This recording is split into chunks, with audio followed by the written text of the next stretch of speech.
Être végétarien au Portugal, c'est toute une histoire. Pour nous parler ici du végétarisme, je vous présente Philippe, végétarien de son état depuis de nombreuses années, et il va nous dire comment on fait pour survivre au Portugal quand on est végétarien. Parlons d'un cas concret. Hier, je suis allé à un petit restaurant en bas de chez moi et ils n'ont que deux plats du jour, un poisson et un viande. Qu'est-ce que tu fais dans ces cas-là? Bah déjà, je vais pas à ce resto. Ok. Est-ce que tu as des restaurants alternatifs qui te permettent de vivre ta vie de végétarien au Portugal? Mais avant de répondre à la deuxième question, c'est OK, admettons qu'il y a vraiment que ce resto-là dans le coin. Bah, c'est simple, on parle avec la cuisinière ou le cuisinier. Bonjour, je vous explique, voilà, je mange pas de viande, je mange pas de poisson. Est-ce que vous pouvez me faire quelque chose avec des légumes? Normalement, ils sont toujours très ouverts, ils font quelque chose. Les gens sont toujours heureux de nous aider et de donner à manger, hein.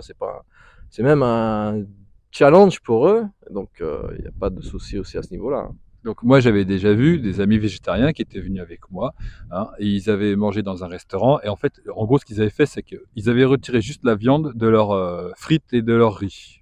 Pas d'alternative. Oh, mais le pire scénario pour moi, c'est omelette en fait, hein. Donc, c'est le pire scénario, mais après, il y a toujours des de soupe. Si vous aimez la soupe, il y a de très bonnes soupes avec plein de légumes. Mais c'est une fois de plus, il faut toujours parler avec le cuisinier, voilà, ou avec la personne qui va vous servir. Voilà. Vous voyez que ça m'arrive souvent, je demande, dites-lui qu'est-ce qu'il peut faire, ah, il vous fait un truc. Voilà. Après, c'est vrai que mieux, si le cuisinier, c'est quelqu'un qui a vraiment fait de la cuisine sérieusement, c'est un cuisinier de formation, bah, il a la formation aussi pour faire des aliments végétariens. Alors moi une fois j'étais avec un pote végétarien, on était parti dans un petit restaurant traditionnel portugais, ok, et mon pote il voulait manger végétarien et ce que le cuisinier lui a fait, il a juste retiré de la viande de ses frites et de son riz, quoi. Donc comment tu agis dans ces cas-là? Voilà, je pense un peu du foutage de gueule quand même. Mais c'est vrai que ça m'est déjà arrivé, alors à Mouchkeville, c'est juste à côté de Lisbonne, il y a plein de restaurants, des Tasques notamment. Et je me rappelle une fois, je regarde le menu, je vois OK, lui il a du riz avec, je ne sais quoi, des pois chiches. Là, donc j'ai fait OK, j'invente le menu, alors je veux ça, vous me faites là ça, ça, ça et ça. D'accord, tac. Donc une fois de plus, il faut toujours parler au serveur, leur dire: «OK, qu'est-ce que vous pouvez me faire?» Parce que sinon vous risquez d'avoir une surprise, voilà. Mais c'est vrai que ce cas-là, ça m'est déjà arrivé une fois, tout content, je me baladais à Cascais, je vois, «Ah super», je vois «Quechua végétarienne». Moi je fais: «Ah cool, il y a un quechua végétarienne». Donc je me suis dit: «Bon, il y a une saucisse végétarienne ou soja, peu importe». Quechua, pour ceux qui ne savent pas, c'est un hot dog. Ah oui d'accord, oui exactement. Donc c'est un hot dog, je vois hot dog végétarien, moi tout content, j'arrive, je vois: «Ah bonjour, je veux un hot dog, végétarien». Le gars il fait: «OK, pas de souci», il arrive, il ouvre le hot dog, il met les frites, il met la mayonnaise, il met le ketchup, il le ferme, il me le donne. J'ai payé 3 €. Il a oublié la saucisse. Et là, je me dis: «Mais c'est quoi ce?» Là, il se fout de ma gueule, c'est pas possible. J'ai payé 3 €, j'ai mangé, je fais: «Bon, OK, d'accord». Donc il y a aussi du foutage de gueule, c'est vrai. Mais du coup, c'est vrai qu'à partir de ce jour-là, j'ai commencé à regarder, OK, mais c'est quoi le végétarien? Quand vous dites végétarien, c'est quoi? Ah, c'est ceci, c'est ça. Ah d'accord, OK, c'est vraiment. Donc se méfier un peu parfois parce qu'il y a aussi des attrapes touristes, surtout dans des endroits plus touristés dans ce cas, comme Cascais. Il faut y se mettre dans la peau de celui que, enfin, même des Portugais, ils ont du mal en fait à distinguer un bon végétarien d'un mauvais végétarien. On se met à la place de l'étranger qui arrive et qui connaît rien du tout. Pour lui, c'est super difficile. Tu peux leur donner des astuces? Bah, l'idéal, c'est de goûter le plat, il y a pas de miracle. Mais c'est vrai que quand on va sur les applications et tout, par exemple Zomato ou d'autres ou The Fork, normalement les commentaires, ils sont assez valables. Quand ils disent que c'est pas bon, c'est que c'est vraiment pas bon, quoi. Quand ils disent que c'est très bon, c'est vraiment très bon. J'ai jamais eu, l'inverse, hein. Donc c'est hyper bon et en fait, c'est pas très bon. Donc oui, regardez peut-être sur internet avant si vous en avez la possibilité. Alors, est-ce que c'est cher d'être végétarien au Portugal? Alors malheureusement, je trouve que oui. Et parfois c'est incompréhensible comment ça se fait qu'un steak de soja, enfin un steak de sétain peut être parfois plus cher qu'un steak à la viande, quoi. Ça, c'est un truc que je ne comprends pas. Et c'est bête, mais souvent, si on veut par exemple un truc de bonne qualité, bio et tout, c'est vrai que ça revient parfois 5 €, un petit truc comme ça, voilà. Donc c'est ouais, c'est un peu cher, ouais. Donc Et donc, un restaurant végétarien, on va dire normal, en fait, ça peut coûter jusqu'à combien à Lisbonne? ouais, vous en avez, disons, ça peut aller de 10 € ça jusqu'à 60, 70, hein, ça peut aller très très cher. Donc, toi, tu cuisines pour toi aussi. Qu'est-ce que tu cuisines pour toi? Est-ce qu'il y a des plats portugais que tu fais en végétarien? Oui, alors moi je suis suspect, j'adore tout ce qui est pâtes, donc tout ce qui est italienne, j'adore ça. J'aime beaucoup aussi le risotto, donc ça c'est des plats qu'on peut faire facilement chez soi. Pas très Risotto, portugais. ouais c'est vrai. Alors portugais vraiment, bah, j'aime beaucoup le alho francês à Brás, qui en fait c'est une adaptation du bacalhau à Brás, Sauf qu'à la place de mettre du bacalhau, bah, on met du poireau, en fait. Du poireau. Et c'est très bon. Et alors attention, c'est pas vegan parce qu'on doit mettre de l'œuf, mais on peut aussi adapter, pas mettre d'œuf, et cetera. Donc je pense qu'il faut surtout, c'est être créatif, hein. Moi, je trouve ça rigolo, par exemple, de trouver des Pflanzensigne végétariennes. Alors, pour ceux qui ne savent pas, la Pflanzensigne, c'est le plat le plus viandard qu'il puisse y avoir. C'est des saucisses avec de la viande de partout mélangée. Et ils ont réussi à transformer ça en végétarien. Tu peux m'expliquer un peu ce que c'est qu'une Pflanzensigne végétalienne? Et le cozida portugaise c'est végétarien? Bah, c'est Bah pas oui. le plat le plus viandard? C'est Ah pas oui, mal, ouais. bah, pour le cozida portugaise, bah, on fait tout pareil, sauf qu'on met pas la viande, on met des œufs à la place, par exemple.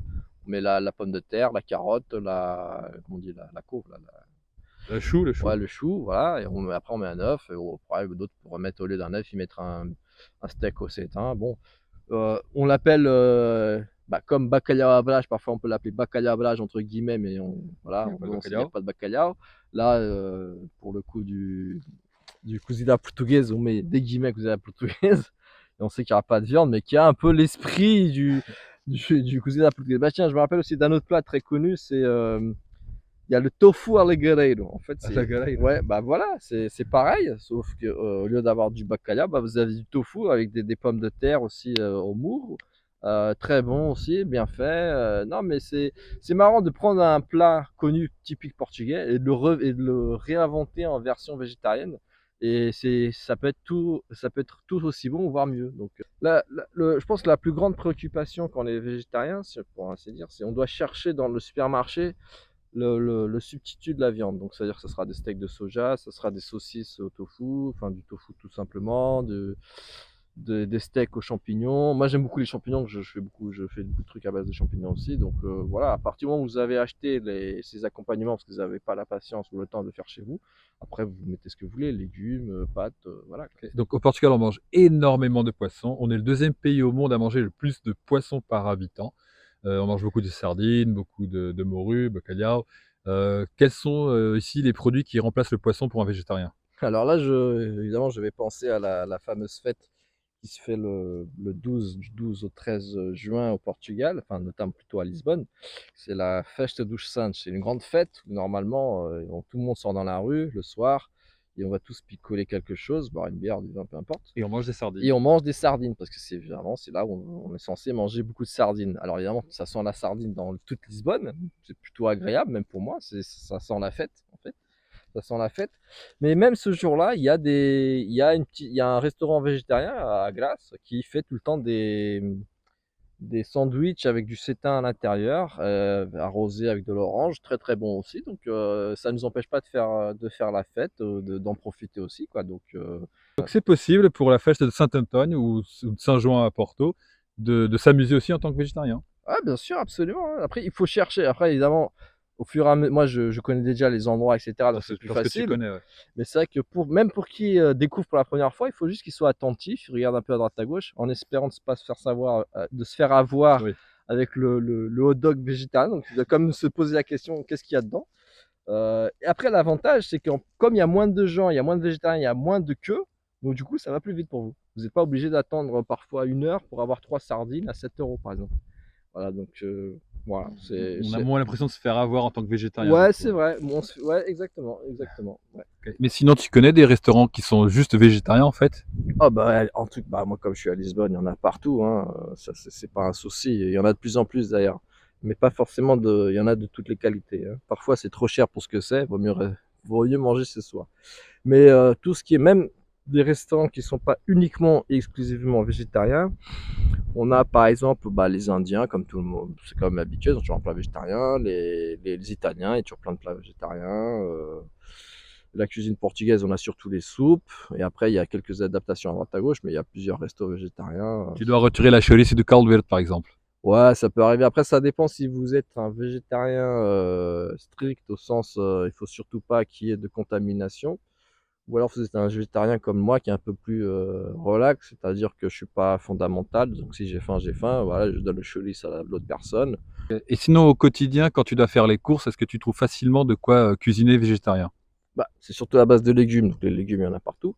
Mais c'est vrai que pour pas perdre trop de temps, notamment pour faire par exemple des boulettes de soja ou à base de légumes, Ceux qui aiment les faire eux-mêmes, ils les font eux-mêmes, mais ça, bon, faut avoir la patience, et cetera. Moi, j'ai pas trop le temps souvent, ni la patience. Donc j'achète, souvent des boulettes, des trucs comme ça chez, bah, là, je fais un peu de pub chez Auchan, par exemple. Il y a des bons trucs à Auchan. Et après, j'ai aussi un magasin chinois pas très loin de chez moi, qui vend des légumes, mais aussi ils vendent du tofu. C'est d'ailleurs les meilleurs tofu qu'on puisse acheter, c'est dans les petits magasins comme ça, dans les petits magasins chinois. Et il y a aussi les Magasin chinois qui est un peu partout au Portugal, hein, de toute façon, il y a pas c'est pas que à magasins Lisbonne. chinois, attention, magasins chinois, mais pas les, c'est-à-dire ceux qui vendent qui vendent de L'alimentation. alimentation, hein. C'est pas, c'est vraiment que ceux-là qui vendent du tofu de bonne qualité. Parce que normalement, dans les supermarchés, ils vont vendre du tofu bien plus cher et pas aussi bon.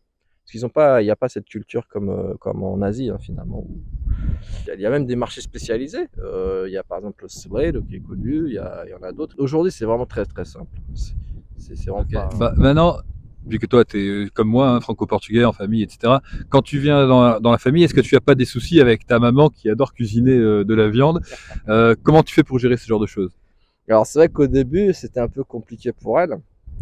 Ça, je comprends, hein, il faut se mettre à sa place. C'est-à-dire qu'elle disait, ouais, bon, ça fait, moi j'ai éduqué mon fils à manger de la viande et tout, etc., poisson, et là d'un coup, hop, il me dit qu'il arrête de manger de la viande. C'est vrai que c'est une surprise. Il faut aussi être ouvert à cela, c'est-à-dire qu'il faut comprendre que les gens ne sont pas habitués à que vous changez de régime.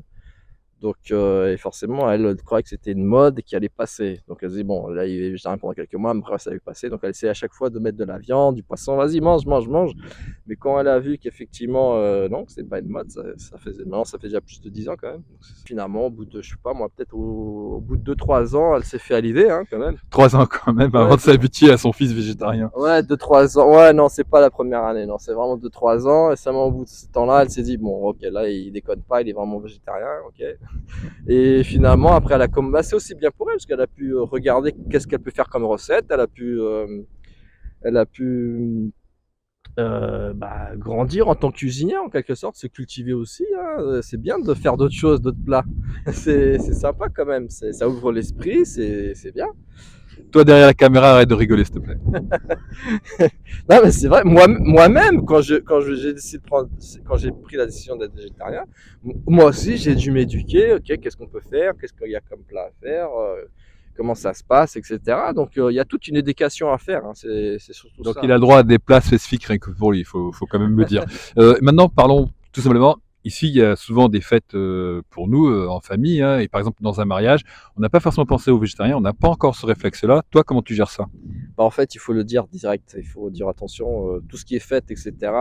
Alors, normalement, ça dépend des personnes, mais souvent, quand c'est des événements un peu plus qui sont déjà habitués à ce genre-là, ils demandent déjà qui est végétarien, qui ne l'est pas. Mais souvent, si on est dans un endroit un peu plus conservateur, il faut le dire, attention, je suis végétarien, voilà, il faut le dire, parce que sinon, ça m'est déjà arrivé, une fois la personne a oublié, et c'est embêtant pour la salle, parce qu'ils disent, ah merde, il y a un végétarien, ah, j'étais pas, on m'a pas mis au courant et tout, donc c'est embêtant pour eux aussi. Donc, si quelqu'un oublie, c'est un peu plus embêtant, mais bon, on peut toujours s'adapter, et puis le cuisinier, voilà, il est ouvert d'esprit, il va faire quelque chose, mais c'est vrai que c'est un peu plus stressant, parce que d'un coup, ils doivent acheter un soja ou un tofu, je ne sais quoi, ou alors ils ont pas, ils disent, bon, on va devoir faire ça, est-ce que ça vous va? Et on dit oui, voilà, ou non. Est-ce que les Portugais voient bien les végétariens ou est-ce que comment vous êtes perçus par les Portugais qui eux ne sont pas végétariens? Oh, c'est un peu, je pense, c'est un Est-ce que vous avez des moqueries par exemple? des quoi? Moqueries, est-ce qu'on se Ah, moque de vous? ouah, ça c'est toujours. Mais ça, c'est souvent, c'est. Alors, ce que j'ai senti au début, c'est par exemple, parce qu'il y avait les gens qui m'ont connu avant d'être végétarien et qui m'ont connu après. Donc, il y a une différence entre ceux qui vous connaissent pour la première fois et ils vous êtes déjà végétarien. Donc, pour ceux-là, normalement, il n'y a pas trop de. Ça va, c'est ok le végétarien. Mais il y a toujours quelques. C'est toujours un thème de conversation, ça c'est vrai, mais bon, après, au bout d'un moment, on se fatigue et on donne des réponses, tac, telle question, tac, réponse, tac, tac, tac, mais bon. Ou alors tout simplement on dit ouais, ouais, on n'a pas envie on n'a pas envie de parler là-dessus parce qu'on n'a pas que ça à faire. Mais je pense que globalement, si c'est une option qui vous tient à cœur et que vraiment, comment dire, c'est un votre choix, bah les gens ils vont respecter ça, hein, au final. Après, si vous êtes un peu cafouilleux, ah, je sais pas si vous avez des doutes, bah là c'est sûr vous allez faire massacrer, hein. C'est un peu comme tout, hein. D'accord, donc si on est sûr, c'est bon, ça marchera. Donc Ouais, tu bah, dirais qu'un Français ou un étranger qui vient au Portugal et qui est végétarien, il n'aura pas trop de soucis en fait. Qu'est-ce que tu peux leur dire ceux qui veulent s'installer ici? Bah, qu'il y aura pas vraiment de différence. C'est quand même on est toujours, en Occident, il y a des grandes villes et dans les grandes villes, il y a des options. Donc, c'est vrai que c'est peut-être pas aussi par exemple, je sais qu'en Allemagne, il y a un grand pourcentage qui est végan. Mais c'est vrai que la société a beaucoup évolué, hein, même, par exemple, je sais que dans les cours de cuisine, ils ont maintenant ça fait partie de leur formation de faire des plats véganes, donc véganes, voire même, végétariens et véganes, donc peut-être que ça, il y a 20 ans, ça leur passait même pas par la tête. Ok, bon bah voilà, donc si vous êtes végétarien ou vegan français, vous savez, vous saurez qu'ici au Portugal, vous n'aurez pas trop de soucis